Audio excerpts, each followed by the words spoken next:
नमस्कार. उजळणी विज्ञानाची या यूट्यूब चॅनलमध्ये मी प्रोफेसर दिनेश कायल तुम्हा सर्वांचं स्वागत करतो. आज आपण पाहणार आहोत 12th science physics chapter number 1 rotational dynamics या चॅप्टरमधील question number 1 choose the correct option. Means आपण MCQ जे आहेत मल्टिपल चॉईस क्वेश्चन्स ते आज सॉल्व करणार आहोत. Okay, one by one question solve करूयात. फर्स्ट क्वेश्चन काय दिलेला आहे? When seen from below, the blades of a ceiling fan are seen to be revolving anti-clockwise and their speed is decreasing. Select correct statement about the direction of its angular velocity and angular acceleration. Okay, तर options पण read करतो मी. First option दिलेला आहे angular velocity upwards, angular acceleration downwards. Second, angular velocity downwards, angular acceleration upwards. Both angular velocity and angular acceleration upwards. And last option दिलेला आहे both angular velocity and angular acceleration downwards. Okay, तर आपण एक simple diagram तयार करतो मी फॅनची upward साईडला. Means तुमच्या वरती बघितल्यानंतर तुम्हाला समजा हे त्याची पाती असतील. ठीक आहे, समजा हा फॅन आहे. ठीक आहे, आणि हा अँटी क्लॉकवाईज डायरेक्शनमध्ये रिव्हॉल्व होतो. तर अँटी क्लॉकवाईज असेल, ठीक आहे, वेलॉसिटी, तर राईट हँड थंब रूलनुसार काय, तर तुम्ही कर्ल फिंगर जर त्याचे रोटेशनची डायरेक्शन इंडिकेट करत असेल तर थंब इंडिकेट करतो त्याची अँग्युलर वेलॉसिटीची डायरेक्शन. म्हणजे अपवर्ड साईडला असेल तर ती डाऊनवर्ड डायरेक्शनला अँग्युलर वेलॉसिटी असेल. आणि वेलॉसिटी इन्क्रीज होत असेल तर अँग्युलर वेलॉसिटी अँड अँग्युलर ॲक्सिलरेशनची डायरेक्शन सेम असते. पण वेलॉसिटी डिक्रीज होत असेल तर अँग्युलर ॲक्सिलरेशनची डायरेक्शन वेलॉसिटीच्या अपोजिट जाते, मीन्स अपवर्ड जाईल. तर ह्यातला जर बघितला तर सेकंड ऑप्शन काय दिलेला आहे? Angular velocity downward and angular velocity angular acceleration is upward. तर ह्यातला सेकंड ऑप्शन जो आहे तो करेक्ट आहे. देन सेकंड बघा, a particle of mass 1 kg, mass 1 kg दिलेलं आहे समजा. Okay, tied to a 1.2 metre long string. Okay, radius दिलेली आहे means 1.2 metre. String is whirled to perform vertical circular motion under gravity. Minimum speed of the particle is, तर minimum speed means V minimum given आहे 5 metre per seconds. Okay, minimum velocity दिली 5 metre per second. Calculate following statement. तर त्यात P विचारलेला आहे की maximum speed must be. Okay, means V max दिलेला आहे त्यांनी 5√5 मीटर पर सेकंड्स. आणि त्यातला सब क्वेश्चन क्यू विचारलेला आहे. Difference between maximum and minimum tension along the string is 60 newton. तर T max minus T minimum equal to त्यांनी सांगितलं 60 न्यूटन. अँड देन ऑप्शन दिलेले, select correct option. A given आहे only the statement P is correct. Okay, second दिला आहे only the statement Q is correct. Both the statements are correct and both the statements are incorrect. ठीक आहे, तर P आणि Q verify करायचं आपल्याला. Basically समजा एक वर्टिकल सर्क्युलर मोशन असेल, ऑब्जेक्ट रिव्हॉल्व होत असेल, तर तो अप्पर साईडला असेल तर त्यावेळेला त्याच्यात मिनिमम व्हेलॉसिटी असते आणि मिनिमम टेन्शन प्रेझेंट आहे. आणि ज्यावेळेला डाऊन साईडला असतो त्यावेळेला त्याच्यात मॅक्झिमम व्हेलॉसिटी असते आणि मॅक्झिमम टेन्शन असते व्ही मॅक्स. आणि तर टेन्शन मिनिमम आहे आणि तर टेन्शन मॅक्झिमम आहे. ठीक आहे, आपण फॉर्म्युलाचा यूज करूयात. अप्पर साईडला वेलॉसिटी किती असते? Velocity equal to √GR.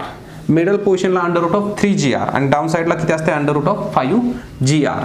तर ही जी व्ही अप्पर साईडला जी वेलॉसिटी दिलेली आहे तीच आहे वेलॉसिटी मिनिमम. ओके, आणि ही किती गिवन आहे? 5 मीटर पर सेकंड्स. आणि आपल्याला मॅक्झिमम व्हेलॉसिटी काढायची. व्ही मॅक्स काय असतो? √5GR. तर ह्यालाच आपण स्प्लिट करू शकतो √5 इंटू √GR. आणि √GR ची व्हॅल्यू किती दिली? 5 मीटर पर सेकंड्स. मीन्स हे किती झालं? √5 into 5 means 5 metre per second. तर मॅक्झिमम व्हेलॉसिटी आपली जी आहे ते आपली हे जे स्टेटमेंट आहे ते करेक्ट आहे. आणि सेकंड आपल्याला डिफरन्स बिटवीन टेन्शन, तर T max minus T minimum. Okay, तो 60 न्यूटन येतो का? तर T max minus T minimum always किती असतो? 6 टाइम्स mg. ओके, हे डेरिवेशनचा पार्ट किंवा फॉर्म्युला मी डायरेक्ट यूज करतोय. ह्या दोन्हीच्या टेन्शनमधला डिफरन्स 6 mg असतो. 6 मल्टिप्लाय बाय मास 1 दिलेला आहे आणि जीची व्हॅल्यू त्यांनी 10 कन्सिडर करायला लावलेली आहे. ओके, मीन्स किती झालं 60 न्यूटन. तर हे both the statements are correct आहेत. ठीक आहे, मीन्स जो ऑप्शन दिलेला आहे यातला सेकंडसाठी ऑप्शन नंबर सी जो आहे तो करेक्ट येतो. देन थर्ड क्वेश्चन बघा, select correct statement about the formula expression of moment of inertia mi in terms of mass m and the object and sum of its distance parameter or parameters such as r and l. तर त्यांनी mass m r l हे parameters given आहेत आणि आपल्याला find out करायचं correct statement. तर first statement दिले different object must have different expression for their moment of inertia. Not necessary. ठीक आहे, डिफरंट ऑब्जेक्टला डिफरंट पण असू शकतो, इव्हन डिफरंट ऑब्जेक्टना सेम मोमेंट ऑफ इनर्शिया पण मिळतो. सेकंड बघा, when rotating about their central axis a hollow right cylindrical cone and a disc have the same expression for the moment of inertia. तर 1/2 mr². तर हा moment of inertia येतो कशासाठी, तर डिस्कसाठी आणि हॉलो राईट सर्क्युलर कोनसाठी. तर second statement जे आहे ना ते करेक्ट आहे. ओके, मग ऑब्वियस आहे की अदर स्टेटमेंट जे आहेत ते इनकरेक्ट आहेत. तर सी स्टेटमेंट काय दिलं बघा, expression for the moment of inertia for a parallel pipe rotating about the transverse axis passing through its centre includes it's depth. तर ते डेप्थ इन्क्लूड होत नाही. ठीक आहे, तर हॉलो असेल तर डिफरंट येतो आणि रिजिड असेल तर डिफरंट आणि डेप्थ वाईज पण त्याचा मोमेंट ऑफ इनर्शिया चेंज होतो. डी स्टेटमेंट काय दिले, expression for moment of inertia of a rod and that of a plane sheet is the same about the transverse axis. तर हे रॉंग स्टेटमेंट आहे. Sheet आणि rod ह्यांचा moment of inertia same येत नाही about transverse axis. ठीक आहे, next बघा fourth question, in a certain unit the radius of gyration of a uniform disk about its central and transverse axis is under root of 2.5. Its radius of gyration about a tangent in its plane in the same unit must be option A root 5, B 2.5, C 2 root 2.5 and D root 12.5. ठीक आहे, तर इथं आपल्याला radius of gyration use करायचे. ठीक आहे, तर radius of gyration के काय असतो, तर under root of I upon m. तर आता मोमेंट ऑफ इनर्शिया यूज करायचा. आपल्याला एक डिस्क दिलेली आहे, इनिशियली सेंटर ऑफ मासमधून दिलेला ट्रान्सवर्स आणि परपेंडिक्युलर आहे त्याला. मी सेंट्रल ॲक्सिसमधून जातो आणि ट्रान्सवर्स ॲक्सिसमधून जो जाणारा मोमेंट ऑफ इनर्शिया आहे, म्हणजे ह्या ॲक्सिसच्या अराउंड जर तुम्ही ते रिव्हॉल्व केली डिस्क तर त्याचा येतो मोमेंट ऑफ इनर्शिया 1/2 mr². डिस्कला सेंटरमधून जात असेल तर त्यासाठी रेडियस ऑफ जायरेशन काय येईल, K equal to under root of 1/2 mr² divided by m आणि m कॅन्सल आणि के ची व्हॅल्यू किती ती गिवन आहे under root of 2.5 equal to काय झाला, तर 1 upon under root of 2 into r स्क्वेअरचं स्क्वेअर रूट r येईल. मीन्स r इक्वल टू येणार under root of 2 multiply by 2.5. Means r ची व्हॅल्यू ऑप्टेन झाली under root of 5. Okay, radius find out केली. Then second विचारलं इथे, it's radius of gyration about the tangent to its plane and same युनिट्समध्ये. आपल्याला ह्याचा tangent जर draw केला तर आपण जो पॅरलल ॲक्सिसचा थेरम आहे तो यूज करू शकतो. इथे जर 1/2 mr² हा जर त्याचा मोमेंट ऑफ इनर्शिया असेल तर प्लस हे डिस्टन्स किती झालं r, तर ह्याचं काय होणार मास इंटू डिस्टन्स स्क्वेअर. इथं आरच्या टर्म्समध्ये दिला आहे तर r². मीन्स याचा moment of inertia I2 consider करतो. ठीक आहे, I1 हा.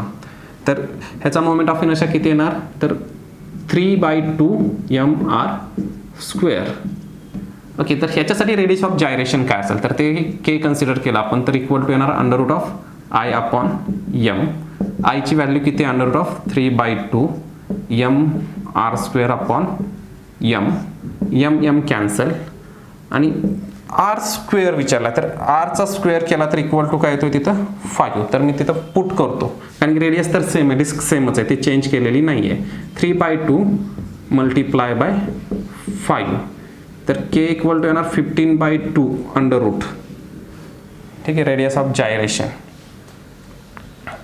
ठीक आहे, तर रेडियस ऑफ जायरेशन्स ची व्हॅल्यू जी आहे ती 15/2 ह्या टर्म्समध्ये कुठलीच व्हॅल्यू दिलेली नाही आहे, तर हा ऑप्शनच गिवन नाही आहे. ठीक आहे, तर माझ्या मते तर हे आन्सर करेक्ट आहे की k इक्वल टू √15/2 √15/2. जर तुम्हाला काय याच्यावरती आर्ग्युमेंट करायची असेल तर ती कमेंट सेक्शनमध्ये खाली करू शकता. ठीक आहे, ह्याच्यावरती आपण डिस्कशन करू शकतो, कारण की मला तर वाटते की तिथं प्रिंटिंग मिस्टेक आहे, पण जर तुमचं काही लॉजिक असेल तर तेही तुम्ही मला खाली शेअर करा. ठीक आहे, देन नेक्स्ट क्वेश्चनला जाऊयात आपण. 5th, consider following cases. Okay, a planet revolving in an elliptical orbit. त्यातलं फर्स्ट स्टेटमेंट दिलेलं आहे 5th मध्ये, की planet revolving in a fix orbit, circular ऑर्बिटमध्ये. ठीक आहे, a planet revolving in an elliptical orbit. तर ए स्टेटमेंट आहे इलिप्टिकल ऑर्बिटसाठी. सेकंड दिले a planet revolving in a circular orbit. Okay, दोन्ही केसमध्ये काय, पी मध्ये इलिप्टिकल ऑर्बिट आहे, क्यू मध्ये सर्क्युलर ऑर्बिट आहे. Principal of conservation of angular momentum comes in force in which of this. Option A only for P, option B only for Q, option C only for both P and Q, and option D neither for P nor for Q.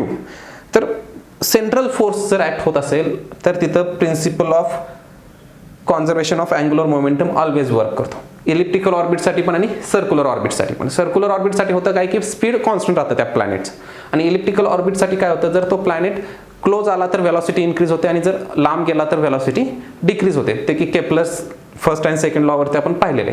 तर दोन्ही ठिकाणी momentum, angular momentum conserve होतो. तो conserve करण्यासाठी व्हेलॉसिटीमध्ये पाहिजे तो change केला जातो जर ऑर्बिट सिमेट्रिकल नसेल तर. तर सर्क्युलर ऑर्बिटमध्ये ऑर्बिट सिमेट्रिकल आहे, काही चेंज होणार नाही, तर दोन्ही ठिकाणी पण principle of conservation of momentum apply होतो. मीन्स ऑप्शन नंबर जो सी आहे फॉर बोथ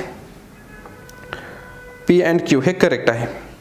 देन नेक्स्ट बघा की त्यांनी क्वेश्चन नंबर एक्स दिलेला आहे, तो खरं तर तो 6 पाहिजे. ठीक आहे, a thin walled hollow cylinder is rolling down and inclined without slipping at any instant. The ratio rotational kinetic energy, translational kinetic energy, total kinetic energy is.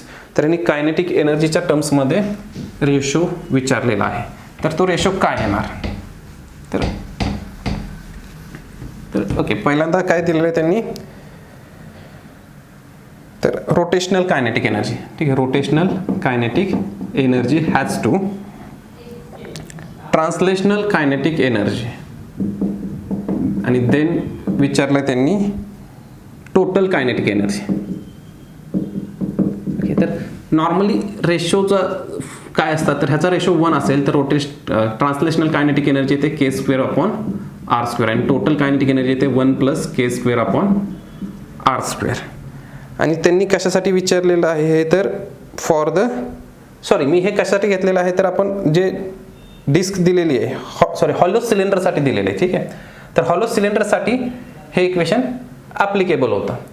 ठीक आहे, जर का हॉलो सिलेंडरसाठी किंवा हे जे रेशो आहेत ते कॉन्स्टंट आहेत, तर हॉलो सिलेंडरसाठी k² r² ची व्हॅल्यू किती येते फॉर हॉलो, तर k² r² काय असतो, तर 1/2 असतो. ठीक आहे, radius of gyration divide by r², किती येते व्हॅल्यू ऑलवेज 1/2. जर ती व्हॅल्यू पुट केली तर 1 हॅज टू 1/2 हॅज टू 1 + 1/2.